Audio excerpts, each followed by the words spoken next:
Bueno, el título se explica por sí solo. Estoy en el aeropuerto internacional de Viena, y todo está congelado en el tiempo. Todos los pasajeros de la mañana están aquí, inmóviles como estatuas de carne y hueso. Mirando por la ventana, veo un vuelo que sale, suspendido en el aire. Junto a mí, una mujer deja caer su bolso, y todo su contenido está congelado en el aire, sin verse afectado por la fuerza de la gravedad. Supongo que puedo explicarlo un poco más, ya que, en este momento, parece que tengo todo el tiempo del mundo. Estaba de viaje de negocios en Viena y tenía que volver al aeropuerto CDG de París en un vuelo temprano por la mañana. De camino a la terminal, mirando desde el taxi, vi las luces del aeropuerto en el cielo tenue y nublado del amanecer. Algunos aviones que despegaban iban lentísimos, casi como si no se moviera.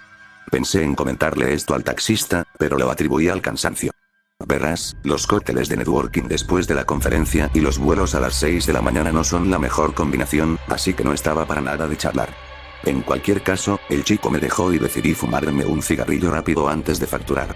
Mientras fumaba, me preguntaba sobre los aeropuertos, lo fascinantes que son. Hace un tiempo, durante mis años universitarios, trabajé de camarero a tiempo parcial en uno, y siempre me parecieron inquietantes. Eran espacios liminales, zonas intermedias, gente que simplemente se dirigía allí para pasar, una especie de mundo fronterizo. Claro, ver aeropuertos así también podría haber sido el síndrome de Estocolmo causado por este trabajo de estudiante. Después de todo, necesitaba cierta capacidad de asombro para soportar los turnos de las 5 de la mañana. Y ahora, muchos años después, aquí estoy, de nuevo a las 5 de la mañana, pero esta vez, como uno de los viajeros, un alma errante perdida en el paisaje liminal, solté una breve carcajada. La resaca me había dejado demasiado filosófica. Sin embargo, la sensación inquietante que tenía resultó ser más una premonición que un monólogo interior de resaca. La situación se volvió extraña en seguridad. Aunque había bastante gente, muchas puertas estaban abiertas, así que la multitud se movió rápido. Me dirigieron a una estación de seguridad recién inaugurada. Estaba rodeada de oficiales con aspecto cansado. Uno me indicó que colocara mis portátiles y los recipientes de líquidos en bandejas separadas, los otros dos estaban de pie detrás de la puerta del detector de metales, haciéndome señas para que pasara, y un tercero, un poco peculiar. Estaba sentado detrás del monitor de la máquina de rayos X por la que se pasan las maletas, con unas enormes gafas de aviador que prácticamente le cubrían la mitad de la cara. En fin, pensé que hay que destacar de alguna manera, incluso si se está obligado a llevar uniforme.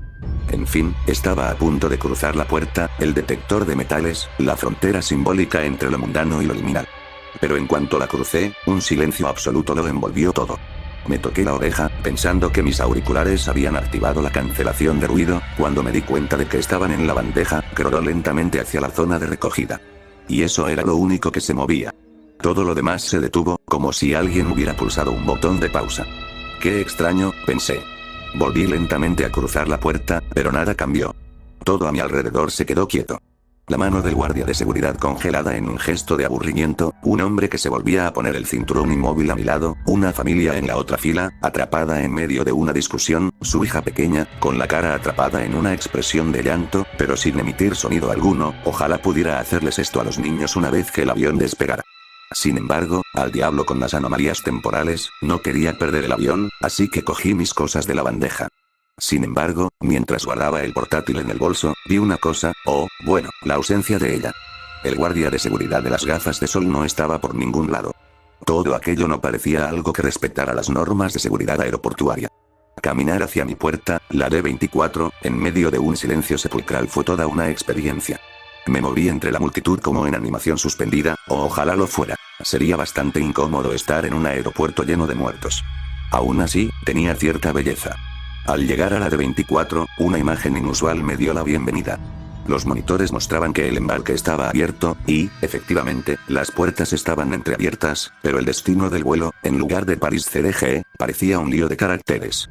Aunque mi aplicación indicaba que era la puerta correcta, no quería terminar en el lugar equivocado, así que decidí no embarcar por ahora y esperar, con la esperanza de que algún miembro del personal o un anuncio aclararan la confusión pronto. Tenía algo de hambre, y el bar cercano parecía, aunque caro, bastante atractivo. Me acerqué, atravesando la multitud que parecía estatua. Me compré un sándwich y, como el personal no estaba disponible por falta de tiempo, decidí pasar por detrás de la caja hasta la máquina de café y servirme algo. Por un momento pensé en prepararme un buen flat white, pero pensé que si el tiempo se reinicia y estoy en una zona restringida humeando leche, podría recibir miradas de enfado, así que opté por un expreso. La pequeña taza iba a la mitad cuando oí algo familiar. El anuncio de las últimas noticias de Euronews en una pantalla de televisión cercana. Bueno, algo, aparte de mí, no se vio afectado por este atracón de tiempo, así que rápidamente cogí mi café y mi sándwich. El total era de 12,30 €, así que puse un billete de 10 en la barra y pensé que se quedarían con el cambio. De hecho, al fondo de la barra, había un televisor, transmitiendo las noticias de la mañana, ajeno al mundo congelado que lo rodeaba. El investigador jefe del accidente del vuelo de Air France, he ocultado la identificación del vuelo, por si acaso, en el aeropuerto internacional de Viena Schwechat esta mañana declara que, por el momento, no se puede determinar la causa exacta del accidente. Aunque el número de víctimas confirmadas acaba de superar las 80, la búsqueda de supervivientes continúa. Según los testimonios de testigos, la aeronave se salió de la pista durante el despegue y se estrelló en la zona industrial de Schwadorf, un asentamiento cercano al aeropuerto. Las autoridades han solicitado al público que les facilite cualquier información, incluidas las grabaciones de los hechos. Fue bastante macabro ver esas noticias en el aeropuerto y pensé, cuando me golpeó como un tren de carga, o como un avión que se estrella. El vuelo del que estaban hablando era el que se suponía que debía abordar. Mientras intentaba dejar de fumar, esta noticia me animó a fumarme otro cigarrillo. El aeropuerto tiene una bonita zona de fumadores con vistas a la pista, donde despegaba un vuelo, pero no era así, pues flotaba en silencio, de forma surrealista. Menudo espectáculo para fumar. Sin embargo, mientras encendía el mechero, noté algo raro. Bueno, algo que no debería haber sido raro, pero en esta situación concreta era bastante inusual. Unos cuantos tipos con aspecto de técnicos de aeropuerto, con chalecos reflectantes, pantalones cargo y, a pesar de la mañana nublada, gafas de sol oscuras de aviador, caminaban. Bueno, caminaban de verdad, mientras el mundo a su alrededor permanecía en silencio. Ya estoy de vuelta en el restaurante, escribiendo esto en mi portátil. Sé que mi actitud puede dar la impresión de que no me estoy tomando la situación lo suficientemente en serio, pero créeme, es mi mecanismo de defensa cuando me estoy cagando de miedo, que es prácticamente el caso ahora. O sea, no soy tonta. Vi las noticias de mi avión estrellado y puedo atar cabos. Me pregunto si esto es el limbo, la muerte o alguna mierda de otro mundo, pero la llamada de la naturaleza está interrumpiendo mi espiral de ansiedad. Después del café y el cigarro, no solo estoy a punto de cagarme en sentido figurado, sino también literal, así que intentaré encontrar un baño en este infierno de aeropuerto. Volveré en un rato a ver si hay alguien por aquí y les contaré. Saludos. Actualización 1. Así que fui a atender la llamada de la naturaleza. Por suerte, al menos uno de los 4 puestos estaba abierto. Tampoco tenía envidia de los pobres desgraciados que la eternidad encontró tirando un tronco. Así que estaba haciendo mis necesidades cuando vi pies. Primero vi sombras bajo la puerta del puesto, a través del hueco, luego 2 pares de zapatos de trabajo. 2 personas, caminando por el baño. Estaba a punto de gritar, pero algo me detuvo, además de lo incómodo que es tener una conversación a medias. Pronto me di cuenta de que había disparado mis alarmas. Vi los pies, pero no los oí. Caminaban en completo silencio, hasta que empezaron a hablar. Bueno, supongo que hablaban, pero no entendía nada. Decir que sus palabras eran confusas es quedarse corto. Sonaba como la grabación de un idioma ya desconocido reproducida al revés, distorsionada por una radio. Así que apreté las nalgas y permanecí en silencio hasta que se fueran. No estaba en contra de la idea de intentar comunicarme con lo que fueran estos muchachos, pero la situación no era exactamente ideal, así que decidí retrasarlo. En lugar de volver inmediatamente al bar cerca de mi puerta de embarque, donde había dejado mi equipaje y mi portátil, di una vuelta, ya que mi avión no estaba a punto de despegar. Al inspeccionar la terminal inmóvil, encontré a algunos de los chicos que había visto antes en la pista y en el baño. En contraste con lo paralizados que estaban a su alrededor, destacaban por ser entrometidos, pero siempre estaban tras puertas cerradas, en plantas diferentes o en zonas inaccesibles. En lugares que normalmente pasarías desapercibidos al pasear por un aeropuerto. Perdónenme por sonar como un disco rayado con todo esto de los espacios liminales, pero este era otro aspecto de eso. Cuando estás en un lugar como este, un lugar de transición, hay tantos recovecos que simplemente miras a través de ellos. En un aeropuerto, te mueves con un propósito, todos se mueven con un propósito, así que estas áreas escapan a tu atención. Ahora bien, era al contrario, de una manera extraña. Nadie se movía con un propósito, nadie se movía, y punto, excepto en estos lugares ocultos, que los resaltaban, haciéndome sentir que veía cosas que no debería ver. Sin embargo, no fue correspondido. Verán, no me estaba escondiendo especialmente, pero ninguno de los empleados pareció reaccionar ante mí. Parecía que tenía dos opciones: recrear la película Terminal pero en este aeropuerto fantasma o simplemente arriesgarme a que me vieran, así que elegí la segunda. Empecé a saludarlos a través de las ventanas de las puertas cerradas y a gritarles desde los pisos inferiores, pero ninguno se inmutó. Demasiado grosero, la verdad. O al menos, así fue hasta que volví a mi sitio. Entonces la cosa se puso más fea. Al volver al bar donde dejé mi portátil y las maletas, vi a 3 tipos con pinta de guardias de seguridad, rodeando cuidadosamente mi equipaje, hablando de él en su incomprensible lenguaje de radio. Sin embargo, al llegar, a diferencia del resto del personal, este trío me vio, y lo dejaron dolorosamente claro. En cuanto me acerqué, se giraron hacia mí al unísono. Sé que dejar las maletas desatendidas así es un completo error en los aeropuertos, y en una situación normal no lo habría hecho, pero está claro que esto distaba mucho de ser normal. Esperaba que estuvieran de acuerdo, así que, disculpándome, les expliqué que solo iba a ir al baño un rato. Mi excusa no pareció convencerlos. Los 2 tipos a un lado me miraban fijamente a través de sus enormes gafas de sol, inmóviles, mientras el tercero caminaba hacia mí con aparentes malas intenciones. Intenté calmar la situación diplomáticamente, pero al ver cómo movía la mano con firmeza hacia un dispositivo negro, parecido a una pistola eléctrica, que llevaba en el cinturón, concluí que mi carisma no me salvaría hoy. Así que recurrí a la segunda mejor alternativa: la violencia. Sé muy bien que mi siguiente reacción no fue racional ni equilibrada. Después de todo, agredir al personal del aeropuerto es una buena forma de que te prohíban volar de por vida, pero déjame explicarte. Verás, al final de mi adolescencia, trabajé un tiempo como empleado en una discoteca de mala muerte. Algunas de mis experiencias allí alteraron irreversiblemente mi instinto de lucha o huida y lo convertí en golpea primero, pregunta después. Y créeme, me sentí tan amenazado que mis reflejos me dominaron. Así que, en fin, le di un golpe al muy cabrón. La verdad es que no estoy en mi mejor forma, sobre todo después de anoche, así que me sorprendió un poco verlo desplomarse como un saco de harina en cuanto mis nudillos le dieron en la cara, haciendo volar su auricular, gorra y gafas. Me sorprendió aún más ver a los otros 2 guardias desmaterializarse al instante. Desaparecieron en un abrir y cerrar de ojos. Empecé a sospechar que estos tipos no eran el típico personal de aeropuerto aburrido, mal pagado y adicto a la cafeína, sino algo más siniestro. Pronto, mi sospecha se convirtió en certeza. El menos afortunado de estos entes, al que derribé, yacía boca abajo frente a mí. Para ver el daño que pudiera haber causado y para tomarle el pulso por si acaso, lo agarré por los hombros y lo puse boca arriba, de modo que me mirara. ¿Recuerdan que dije que estos tipos parecían empleados normales del aeropuerto? Bueno, había una pequeña diferencia. El tipo tenía 1 millón de ojos. El rostro, antes cubierto por las lentes oscuras, que ahora yacían destrozadas en el suelo, me miraba con innumerables pupilas. Pequeñas, grandes, dispersas por las cuencas, de una forma imposible. No muy diferente a la de una araña, pero mucho más apinadas. De hecho, eran demasiadas. No deberían haber cabido en el espacio que normalmente ocupan solo 2 ojos, pero allí estaban. Como un fractal de Mandelbrot, parecían casi infinitas y, francamente, bastante hipnóticas. Pero tenía que reaccionar. A falta de algo mejor que hacer, decidí sentarme y escribir esta actualización. Tengo sentimientos encontrados sobre la situación. Por un lado, me siento un poco aliviado de no haberle arruinado el día a un pobre desgraciado en el aeropuerto, y, al mismo tiempo, no haber arruinado mis posibilidades de volver a volar, pero mientras tanto, estoy un poco perplejo por las consecuencias de noquear a una entidad atemporal y un poco extraña. Además, no puedo quitarme esos ojos de la cabeza, y no de forma romántica.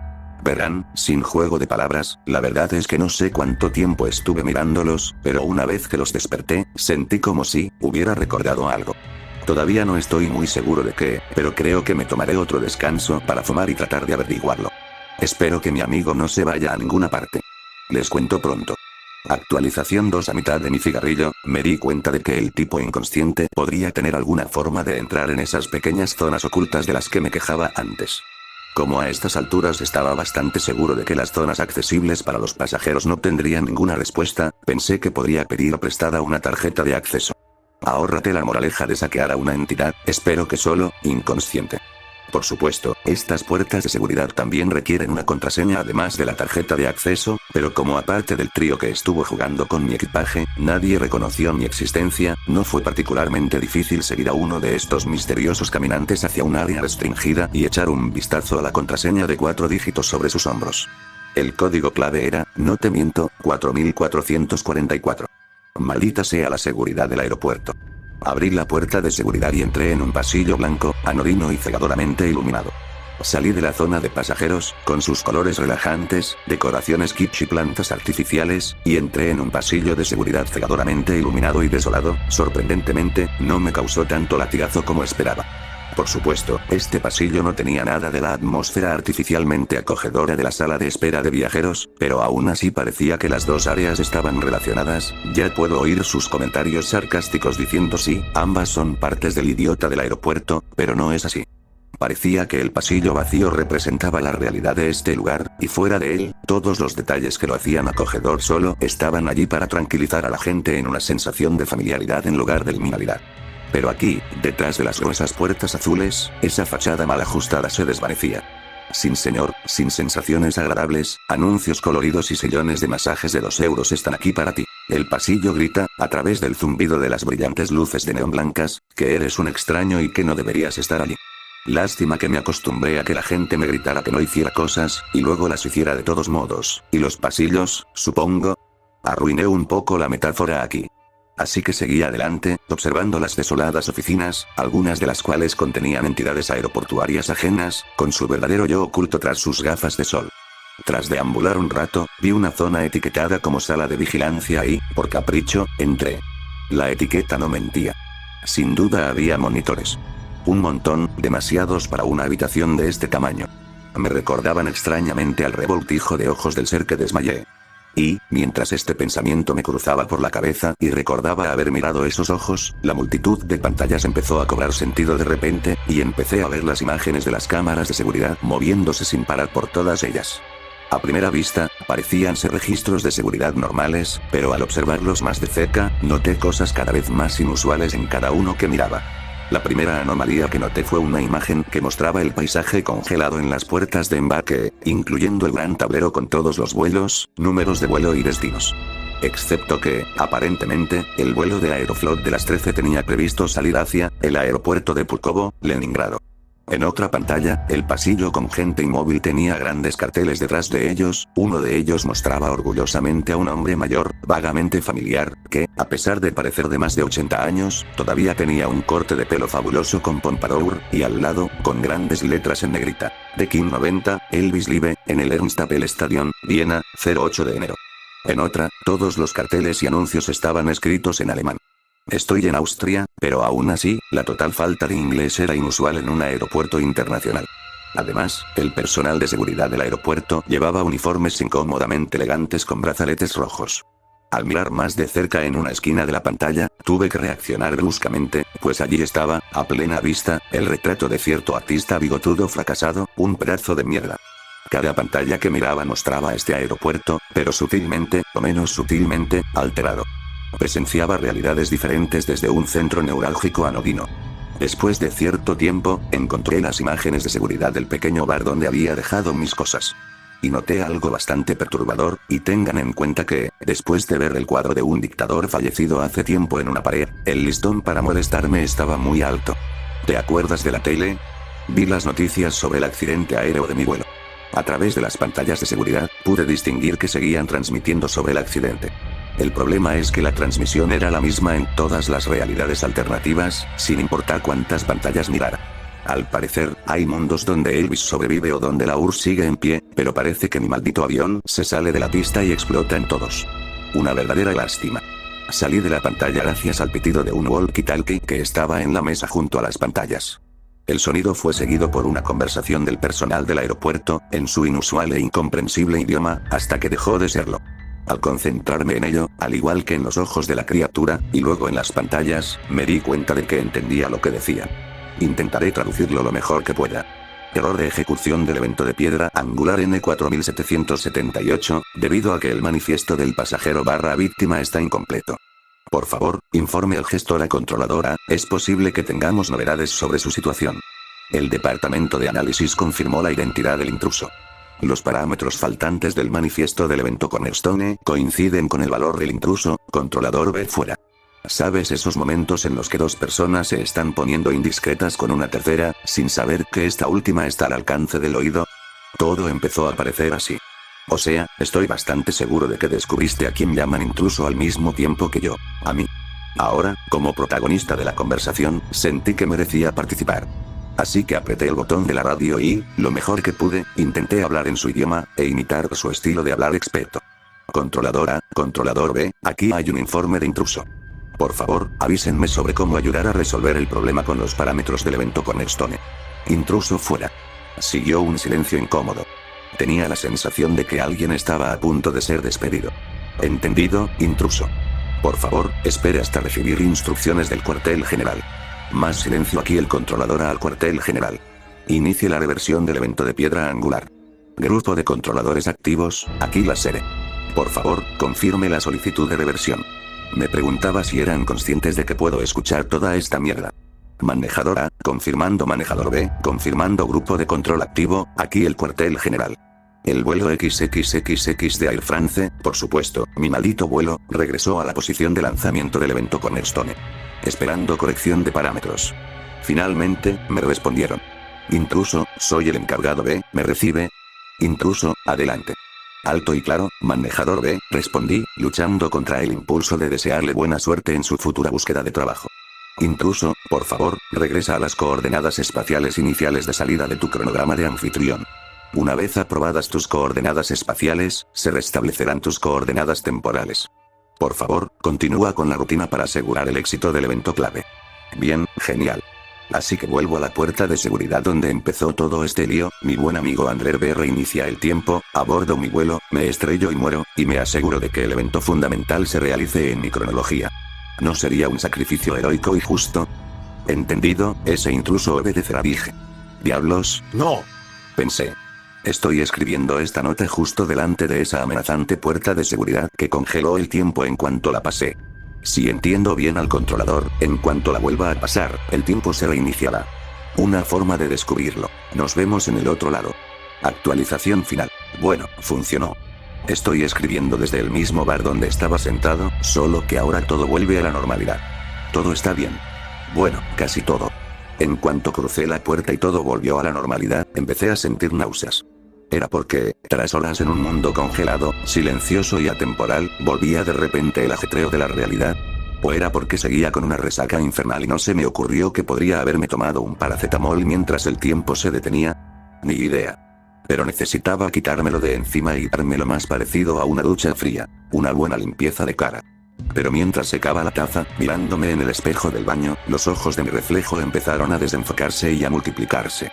Quién sabe, quizá pronto tenga que comprarme unas gafas de aviador grandes y oscuras. También noto algunos cambios inusuales en el rabillo del ojo. ¿Es un póster de Elvis? Ese cartel que estaba en inglés hace un momento, ahora está escrito en cirílico. Pero, salvo estos pequeños inconvenientes, la mayoría de las cosas parecen estar bien. Entonces, ¿estoy a punto de subirme a un avión que se estrella? No, como habrán imaginado, no se me da muy bien seguir instrucciones. En cuanto volví, configuré mi VPN y envié un par de correos anónimos, a seguridad del aeropuerto, a la policía y a Air France, para avisarles de que algo andaba mal con ese vuelo. Veo que está retrasado y que están reemplazando el avión, alegando problemas técnicos. Si de verdad me estoy volviendo loco y me lo imaginé, probablemente les arruiné el día a mis compañeros de viaje. Pero si no, entonces acabo de ayudar a esos pobres desgraciados a vivir para ver otro día. Pero sobre las implicaciones de hacer eso, bueno, con todo el sol y el arco iris, debería felicitarme. Me metí con seres más allá del tiempo y evité un accidente grave. Sí, normalmente lo haría, pero hay algunas cosas sutiles que eclipsan mis ganas de celebrar. Verán, la inquietante parte de la tripulación con gafas de sol sigue por aquí, y definitivamente se ven un poco más agitados que antes. Y aunque no pude captar todas sus conversaciones, aquí y allá escucho algunos fragmentos de radio confusos que aún entiendo. Mencionan cierto protocolo de corrección fundamental y eventos de intensidad aumentada en proximidad. Ahora bien, ¿qué significa eso en la práctica? ¿Qué va? Pero, y sé que estoy siendo bastante impreciso, parece que la cosa está a punto de ponerse fea. Bueno, sea como sea, están anunciando mi vuelo. Supongamos que ya es hora de irme de este aeropuerto de mala muerte.